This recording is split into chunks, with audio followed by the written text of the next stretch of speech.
Oh, I know that sound. It's time for the Beer and News Report. Hi, and welcome to the Beer and News Report. Cheers. Today, I'm drinking Utopia Planitia. This is by Federation Brewery.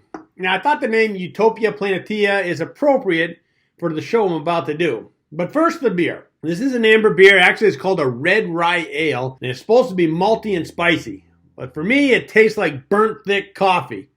I shouldn't say that because whenever I drink something dark or amber and it tastes bad, I always fall on coffee, right?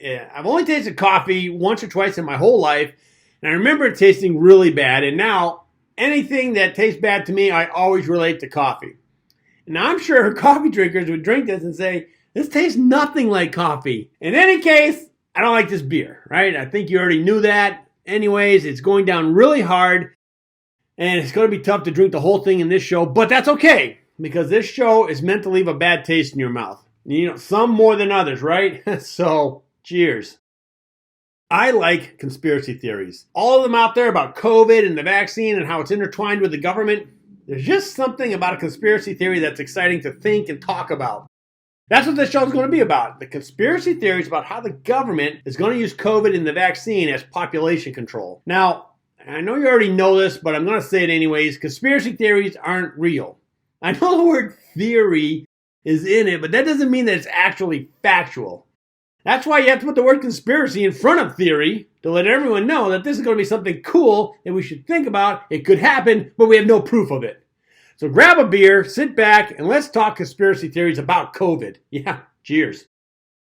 What I'm talking about is people who say taking the vaccine means that you're a weak person or what they call a sheeple. They don't trust the vaccine, they don't trust the government or the science institutions like the CDC or the NIH. They don't trust any of that. So even if you showed them an article from the CDC that says getting the vaccine is better for you than actually getting the coronavirus and building antibodies in your body, they dismiss it, right? They don't believe it. I'm talking about the people when you go up to them and ask, hey, did you get vaccinated? They laugh at you and say, no way. First off, they don't think COVID is that bad. They basically think it's a bad form of the flu, and it's not going to affect them that much because it only kills old people. And statistically speaking, that's true.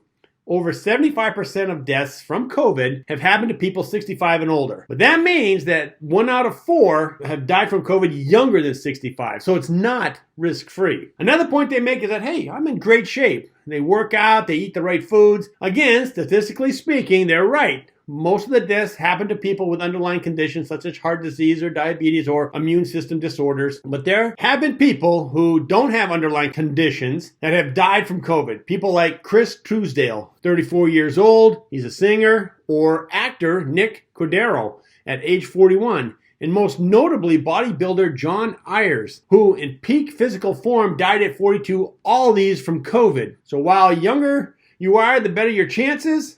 There's still a chance you could die, but they have a backup plan. Let's think about this, but first have a drink.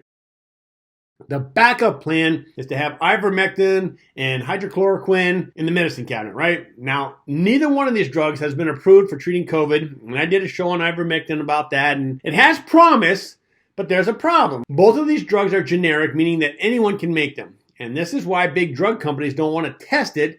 Because even if they do prove that it works for COVID, they can't make a profit from it because they're generic. So there's no testing being done. And any testing that is being done by small companies or other countries beside the U.S. But that doesn't stop people from self-medicating.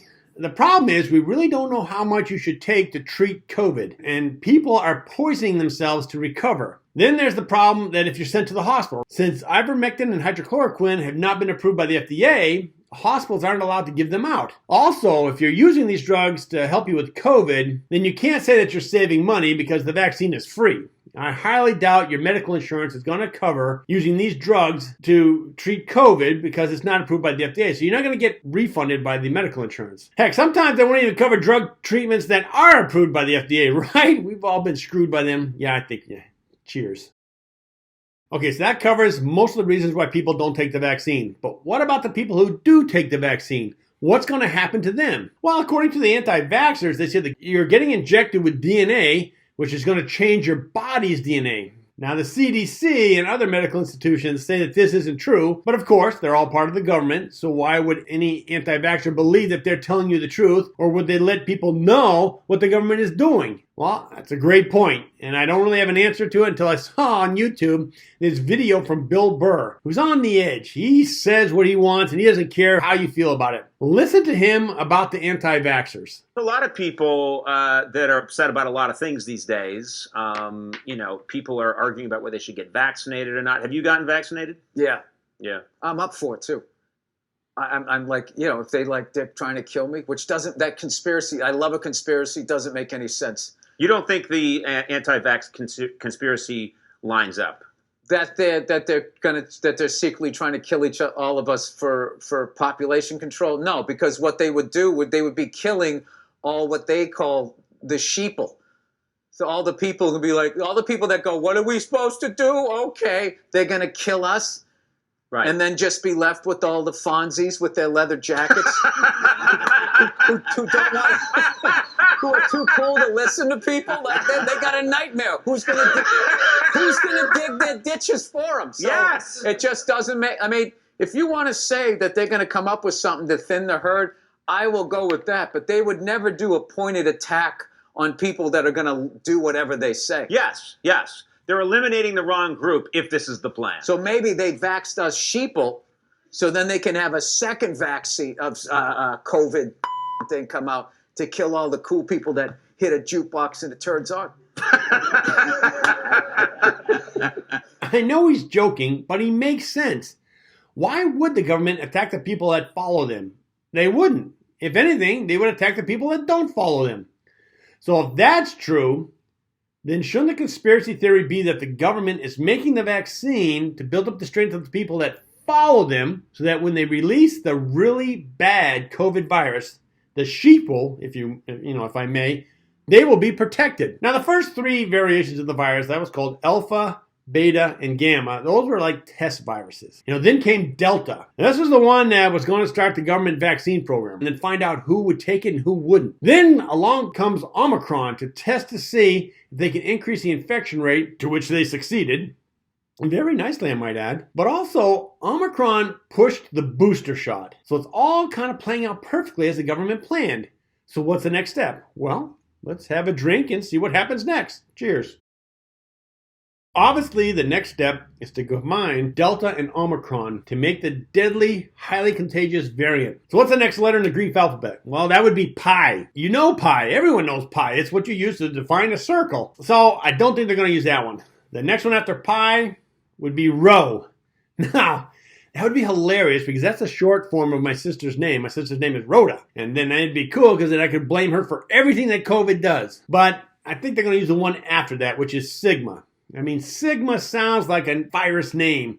I think that's the one they're going to go with. Now, some of you are thinking, okay, well, the government can't do this by themselves. They would need help. And that's where business comes in, because they are using the government's program to weed out the non-followers too. Now, check out this video by Peter Zayon when he tells how the business community feels about vaccine mandates. And what I heard from people was really interesting. They were really excited. Now, on average, you're going to have a few people who quit over a vaccine mandate no matter what. No one that I spoke to, maybe 50 or 60 different people, reported more than 5%. Most of them, it was less than 1% of the workforce decided to quit. And the more people quit, the more the employers were excited.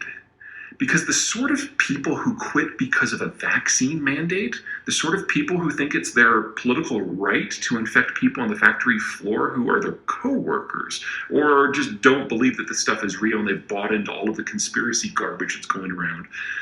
Well, this wasn't the first problem these employees generated for their bosses. And so when they offered to quit because of something like a COVID vaccine mandate, human resources people were ecstatic because these are people they've been trying to push out the door for a very long time. There you have it. Big business is in cahoots with the government. I mean, you can't design a better plan than this. If you're an anti-vaxxer, you're going to lose your job because of the vaccine mandates. Your kids can't go to school because there's vaccine mandates there. And the virus is mutating into a stronger, more virulent form. you are becoming a pariah. And not just in the US, but in the whole world. Yes, you could go to a third world country because the virus is mutating faster than we can get vaccines to them. I mean, maybe that's the whole plan, right? Maybe they're going to make life so hard in the US and other developed countries that you move to a third world country. Either that or you die, right? Luckily, this is just a conspiracy theory, not the real thing, right? Yeah, cheers. Well, as you can see, my beer's almost empty, and that means we're at the end of the show. If you want to contact me, you can be reached at this email address. I hope you liked the show and it made you think a little bit.